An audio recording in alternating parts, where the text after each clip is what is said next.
A few years ago, I went through some difficulties, both in the financial and affective areas. It was a very difficult phase of my life, but by analyzing deeply everything I was going through and seeking to awaken my consciousness, I knew how to channel my strength and overcome my difficulties.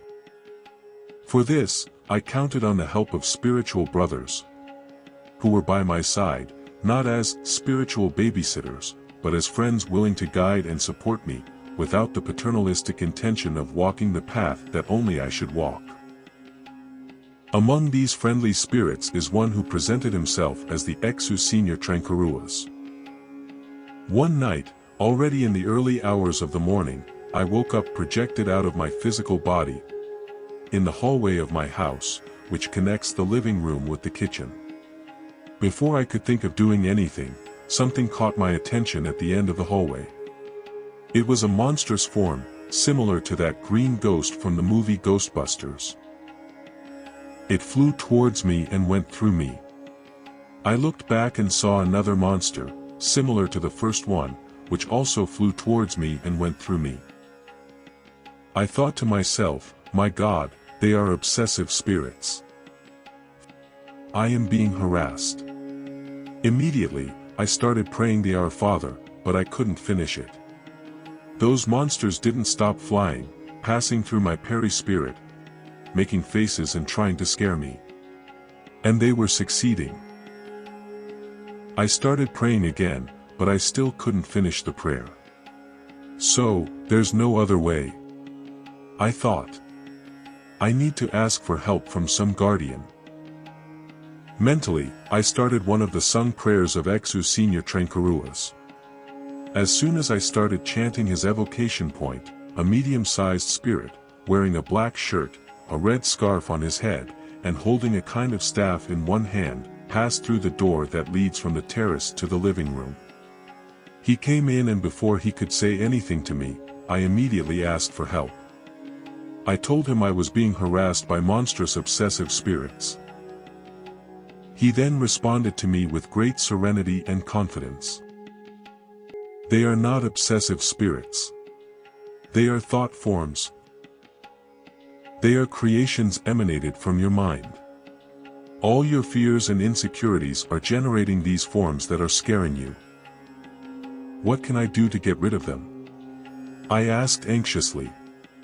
Self-confidence. If you have more trust in yourself, in your potential, just say, "Go away," and they will disappear forever. Do you want to see?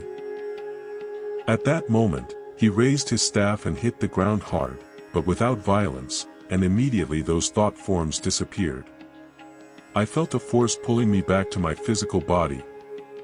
And I woke up. In fact, I was already awake, but outside of my body, returning to manifest my consciousness in the dense physical plane. I got up from bed and drank a glass of water, reflecting on the teachings that the friendly spirit had given me. Really, how many of us are responsible for the difficulties we go through? How many times, due to our imprudence, do we attract situations that cause us suffering that we could avoid if we lived with greater spiritual lucidity? How many times do we generate fearful thoughts, believing that we are incapable of overcoming a certain situation, feeling weaker and weaker? And what's worse, we start using drugs or medication in an eagerness to end our anguish. This is when we don't believe that someone has cast a spell on us or that we are being obsessed.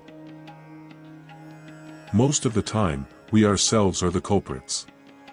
We can call this self-obsession. And when a certain idea is constant in our minds, monoidism, we end up generating thought forms. The thought forms will remain around our mental field, gravitating around us, because we feed them with our energy. They seem to have a life of their own, but they actually automatically obey certain patterns of manifestation, some of which are part of the collective unconscious. Many mediums and clairvoyants mistake them for spirits, but they are not. In my case, it was enough for me to become aware of certain negative thoughts that were common, to the point of being generated unconsciously, to start the process of disintegrating those thought forms. The process of self-knowledge is eternal.